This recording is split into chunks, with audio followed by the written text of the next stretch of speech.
Sejam todos muito bem-vindos ao canal Mentes Alinhadas. Eu sou Eliane Luiz e estou aqui de volta para darmos continuidade às leituras da Cartas de Cristo. E hoje nós iniciaremos a carta número 3 e vamos entender, vamos compreender o que Cristo tem a nos dizer, a nos ensinar nessa etapa em que a gente está estudando juntos. Vamos lá? Carta de Cristo, número 3. Estas cartas conduzem você a uma dimensão espiritual, mental, que transcende o plano humano de atividades e assuntos, e por isso serão melhor assimiladas se antes forem procedidas por um período de quietude e relaxamento. Acalme a sua mente e, se for possível, entre em um estado de silêncio interior. Somente quando você estiver nesse estado completamente receptivo, essas cartas poderão penetrar em seu pensamento humano com a sua realidade. Meu ilimitado amor celestial, impulsiona-me a voltar a uma outra vez para escrever à humanidade, com a intenção de que, finalmente, quando, como muitos, você estiver preparado para recebê-lo, possua conhecimento que lhe permitirá transcender sua humanidade e fundir-se com o Pai consciência, o verdadeiro amor consciência, do qual realizam-se todas as coisas generosas e preciosas. Como disse antes, e quero reiterar, toda a minha missão na Terra foi impulsionada pelo amor e foi dirigida somente ao ensinamento da verdade da existência, pois sem esse conhecimento não há esperança de redenção do trabalho árduo que a humanidade nasceu para suportar.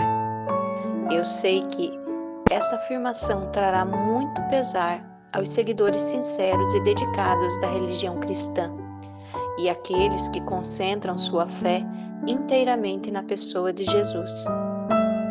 Mas digo a verdade, para que você consiga desfazer-se da condição humana que o impede de compreender plenamente a verdade universal e a verdadeira natureza da condição espiritual humana que eu chamei de Reino de Deus.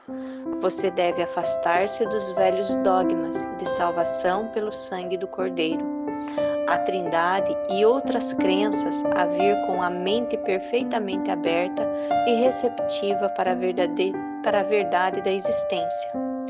Nenhuma outra salvação é possível. Deus não pode salvar você, uma vez que, se a humanidade ignora os fatos da existência, continuará cometendo os mesmos erros terrenos até o fim dos tempos, assim criando sua própria enfermidade e miséria. O que você deve entender é que, seja qual for a crença do homem referente à salvação dos pecados, este é um erro humano, posto que a lei de causa e efeito é imponderável e é uma característica natural, inerente e intrínseca da existência. Não se pode separar os efeitos da causa e nem se pode apagar a causa e continuar tendo os efeitos. Esta é a verdade, em cada nível do ser. Agora você pode estar suficientemente avançando em seu pensar para poder receber a seguinte verdade fundamental referente à sua existência terrena. A lei de causa e efeito, o semear e colher, é o efeito visível do que você conhece por eletromagnetismo.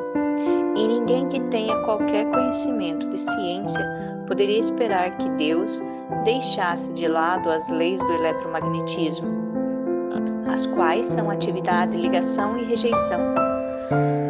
A atividade, ligação, rejeição, o movimento, atração, repulsão, são os impulsos fundamentais da existência e da própria consciência humana, os quais originaram suas formas visíveis de vida e são os únicos instrumentos ou ferramentas da criação.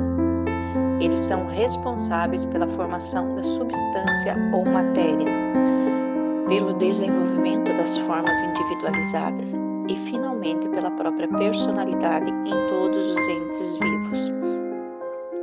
Em razão de que essas leis são fundamentais para a sua existência individualizada, é impossível evitá-las. Portanto, você não pode ignorar os problemas inerentes à sua existência individualizada e acreditar que Deus salvará você deles.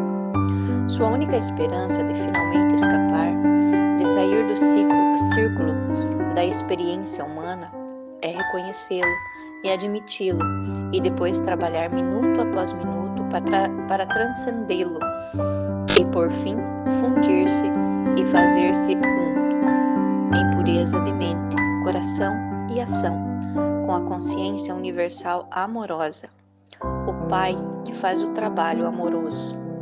Ao mesmo tempo, ao crescer no conhecimento da verdadeira natureza do Pai, em seu interior, transcendendo você e em tudo que lhe rodeia, você chegará a possuir uma fé constante, a qual poderá recorrer em todas as circunstâncias para obter a inspiração e poder e a elevação diretamente do Pai que está em seu interior e ao seu redor.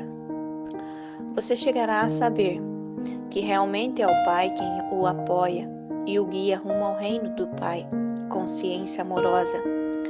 Você verá clara e abundantemente que, embora o Pai seja universal, ele também é individual para você. Ele o conhece e é consciente do seu pensamento e de seus problemas. No Pai consciência amorosa, então, estão à sua espera soluções perfeitas para serem reconhecidas por você. Quando você reconhecê-las por flexível e estiver disposto a escutar, estará livre da dor. Enquanto não estiver disposto a escutar, nunca receberá em plenitude o Pai consciência amorosa. Vou contar uma parábola. Imagine uma criança que grita e esperneia porque quer um sorvete. O tempo todo, enquanto faz esse barulho, seu pai espera pacientemente à porta de seu quarto para mostrar que trouxe para ela o sorvete e fruta. Talvez você pense que essa parábola é improvável, e no entanto, é o que acontece. As mães se lembrarão de ocasiões em que os filhos se mostraram aflitos por alguma coisa e negavam-se a escutar o que elas tentavam dizer a eles. Mas elas já sabiam e já tinham a solução, esperando apenas que ele se acalmasse e enxugasse suas lágrimas. Vejo o duro esforço das pessoas, suas lágrimas e muita compaixão é sem limites.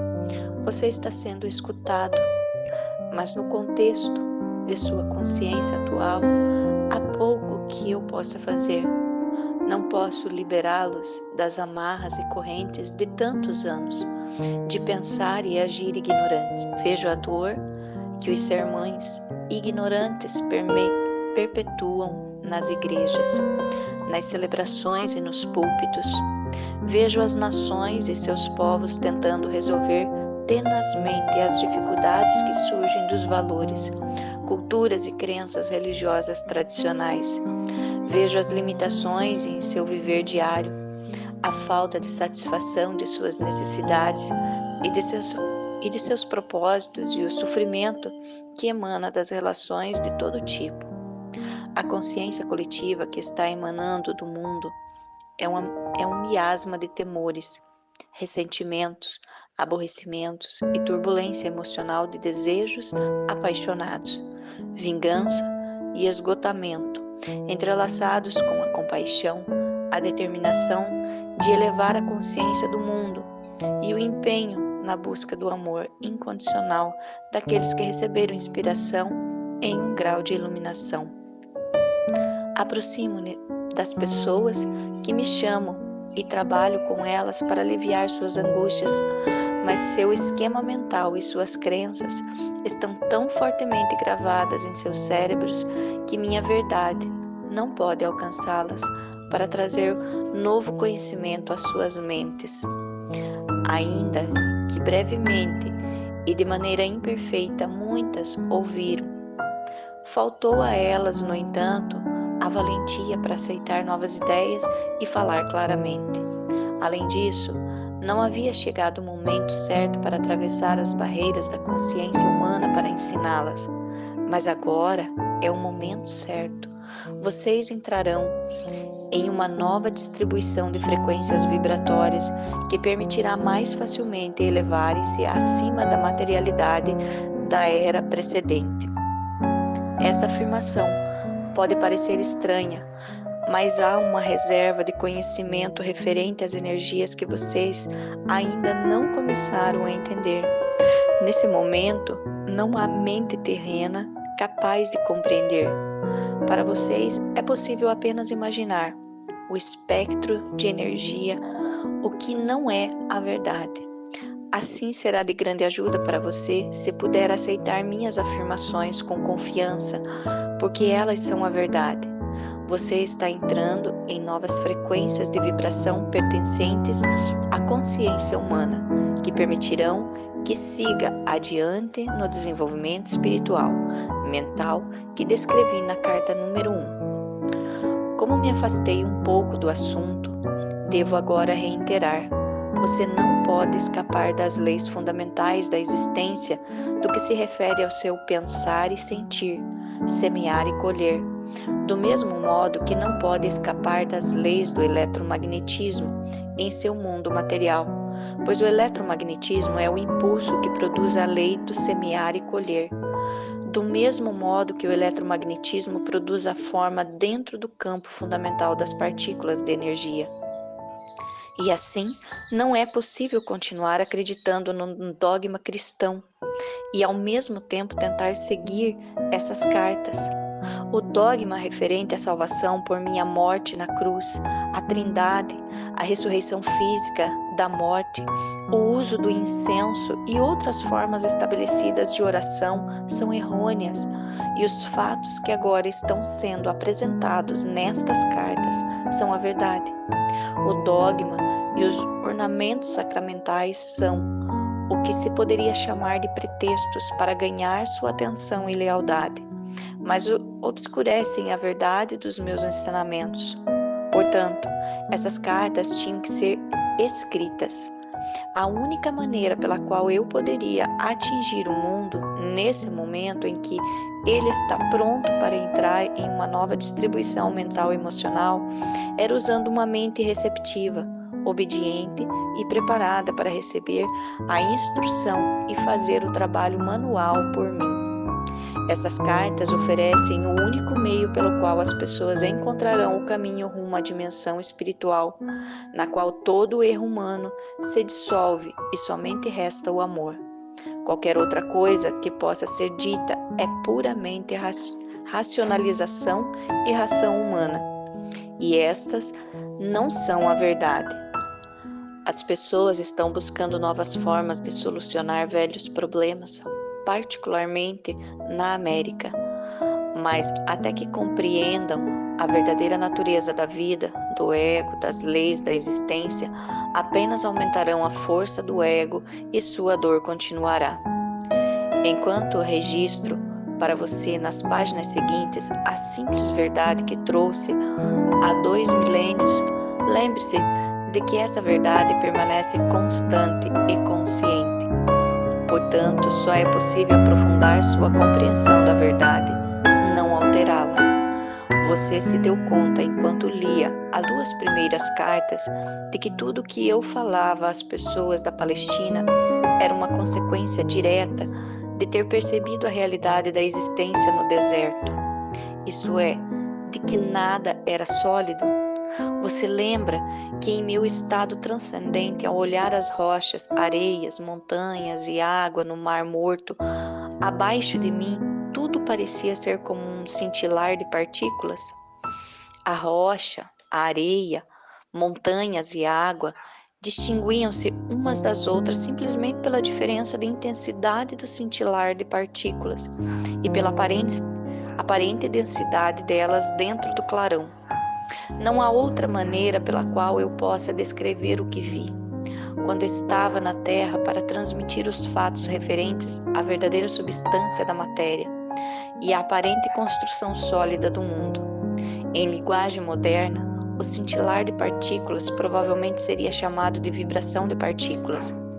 Talvez, se pudesse combinar os dois termos e descrever a realidade visível mais fundamental como um cintilar de partículas, isso transmite o sentido da incandescência luminosa, na qual vi as partículas dançarem. Tendo dito tudo isso como introdução para o relato de minhas atividades na Palestina, deixe-me levá-lo para um outro dia, 2000 anos atrás, quando o sol brilhava, o céu estava limpo, azul, claro, e comecei a subir as colinas com os meus discípulos, em uma tentativa de afastar-nos para descansar, meditar e orar. Mas isso não aconteceria. Tínhamos pensado em escapar, porém, apesar de dizer para as pessoas quais eram as nossas intenções, primeiro nós fomos seguidos por uns poucos, que então avisaram outros de que estávamos indo para os montes. Embora tivéssemos pedido que voltassem aos seus lares, os poucos logo se tornaram um grande grupo de pessoas que nos seguiam a certa distância. Insistiam em que eu falasse com elas. Você pode se perguntar por que elas estavam tão ansiosas para me escutar? Intuitivamente elas sabiam que eu falava palavras de vida. Sempre mostrei a atividade do Pai e ao seu redor, e isso deu a elas esperança e ajudou-as a ver o mundo com um novo olhar. Falei do amor e elas se sentiram confortadas. Foi por isso que eu pude dizer, sabendo que elas me entenderiam e que estariam de acordo comigo. Venha a mim, você que está cansado e oprimido, e darei a você descanso. Meu jugo é suportável e minha carga é leve. Elas sabiam que quando eu pronunciava estas palavras, o que fazia com frequência estava comparando as regras e leis dos líderes judeus com a verdade que estava apresentando ao povo. Então, quando as pessoas me suplicaram que ensinasse o que poderia fazer se não sentar-me sobre uma rocha logo acima delas e ensinar, decidi que se elas tinham vindo de longe, de tão longe para ouvir-me, escutariam algo que recordariam e possivelmente falaria disso durante a vida toda. Eu sabia que, apesar de tudo o que tinha dito, e elas acerca do Pai e o Pai amor, ainda tinham medo de que Deus as rejeitasse.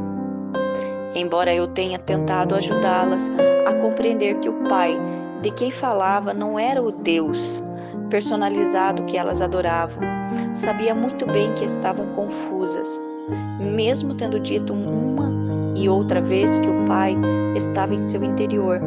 Continuavam preocupadas sobre receber um castigo vindo do alto por acreditarem em minhas palavras. O que deveria ensinar naquele dia? Perguntei ao Pai. Então observei as cabras e as ovelhas que estavam pastando na colina sob o vigilante cuidado de um pastor, e a mensagem para esse dia me veio ao espírito. Levantei-me e falei para que se ouvisse a minha voz até o fim da multidão. Vejam essas ovelhas e cabras pastando nas colinas. As ovelhas estão num lugar e as cabras em outro. Observem as ovelhas. São pacientes e pacíficas entre si, mesmo quando estão apertadas num canto do curral. Pastam tranquilamente, nunca reclamam o terreno que não é seu.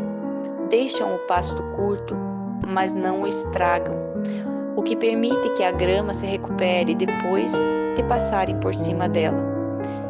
E o que é mais importante, escutam a voz do seu pastor. Portanto, ele cuida bem delas. Ele as guia para os melhores pastos e dorme junto a elas durante a noite, para que não sejam atacadas por cães e ladrões. Agora olhem as cabras, como brigam e saltam sobre as pedras e entram em lugares difíceis ou perigosos, devoram as sarças e as folhagens das árvores. Elas são espoliadoras. Se não fosse por sua utilidade para o homem, não haveria outro lugar para elas a não ser ficarem amarradas o dia todo ou serem enviadas para o deserto. Vejo-as aí embaixo e sei que no meio de vocês há muitas ovelhas e que também há muitas cabras.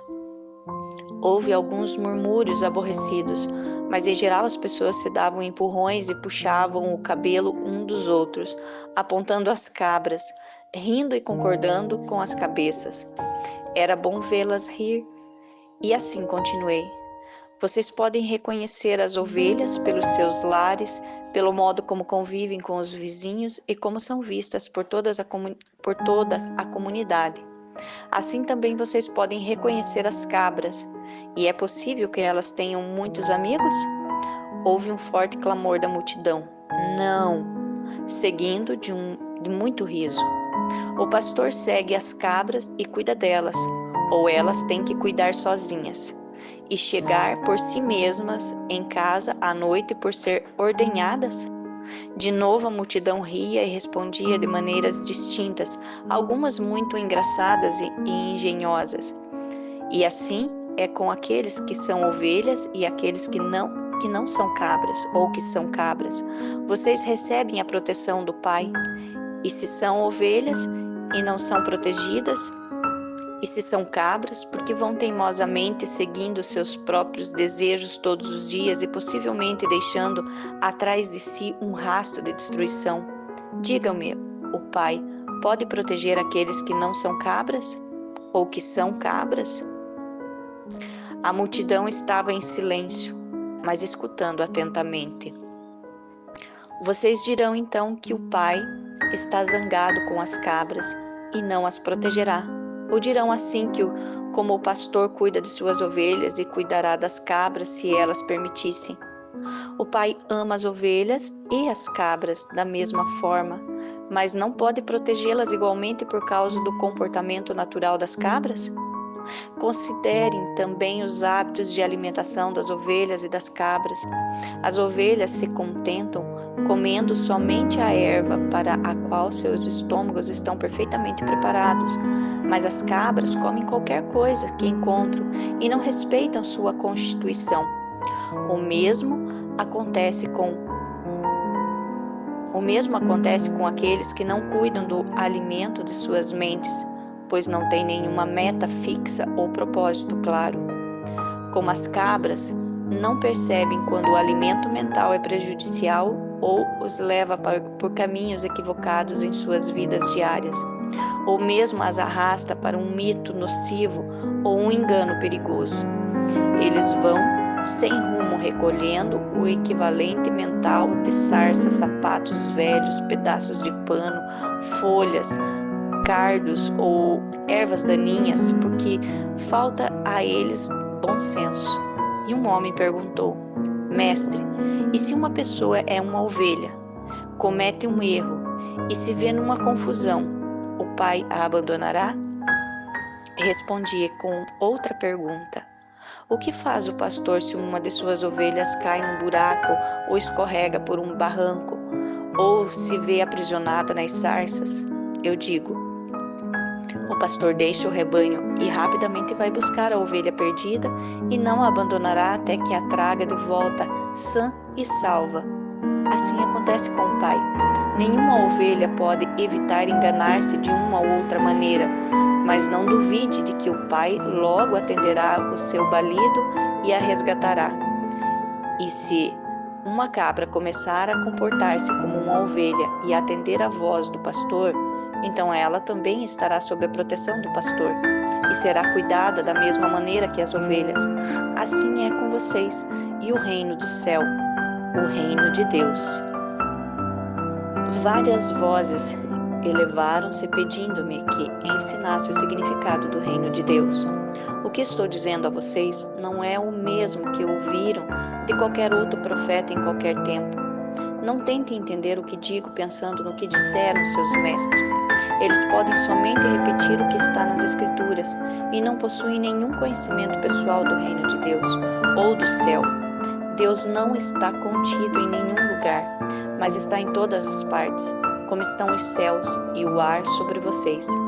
A Santa Palavra pronunciou a verdade quando disse: em Deus você vive, se move e tem o seu ser.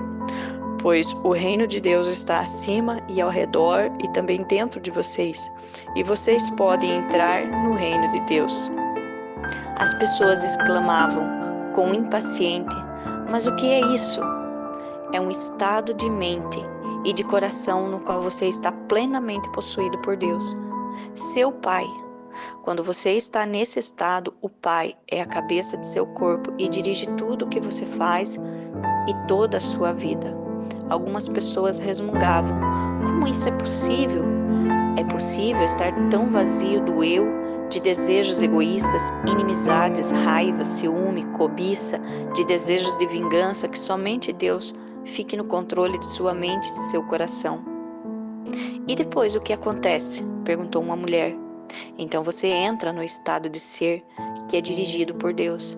Isso é totalmente belo e glorioso. É amor, é generosidade, é cuidar dos demais como cuida de si mesmo. É não julgar, pois você aceita os outros tal como são, sabendo que também são filhos de Deus e que estão igualmente sob o cuidado do Pai. É felicidade sem medida, impossível de descrever. É sentir alegria pela beleza do mundo. É vida sem limite e energia aumentada. É saúde e a satisfação de cada uma de suas necessidades mesmo antes de tê-las. Por que os rabinos não nos contam essas coisas? Diziam várias pessoas reclamando. Porque só eu vi o Pai. Somente eu sei como se fizeram o mundo e as leis da existência. E porque eu sei todas essas coisas, vocês podem vir a mim e perguntar-me, e eu revelarei tudo o que me foi dado. Digo a verdade, aqueles de vocês que creem, compreendem e buscam colocar minha palavra em prática a cada dia, serão salvos da atribulação de uma humanidade que uma humanidade suporta. Vocês sofrem porque não entendem como foram criados e os verdadeiros propósitos para o qual nasceram. Vocês nasceram para serem filhos e herdeiros do Pai, mas vocês viram as costas a toda a glória do reino e tentam encontrar prazer nas coisas terrenas. Enquanto fizerem isso, nunca encontrarão o reino de Deus, nunca estarão no reino dos céus. Então, a todos que ficaram até aqui, ouvindo essa primeira parte da Carta de Cristo, a terceira, e daremos continuidade num próximo vídeo, terminaremos essa leitura da terceira carta e na sequência, se assim nos for permitido, a gente continua com a quarta, a quinta e a sexta carta. Gratidão a todos e até o próximo vídeo. Se você está gostando desse conteúdo, não esqueça de deixar o seu like, de compartilhar com mais pessoas para que venham abrir o seu entendimento, ter uma nova visão daquilo que o Cristo quer nos ensinar. Até o próximo vídeo.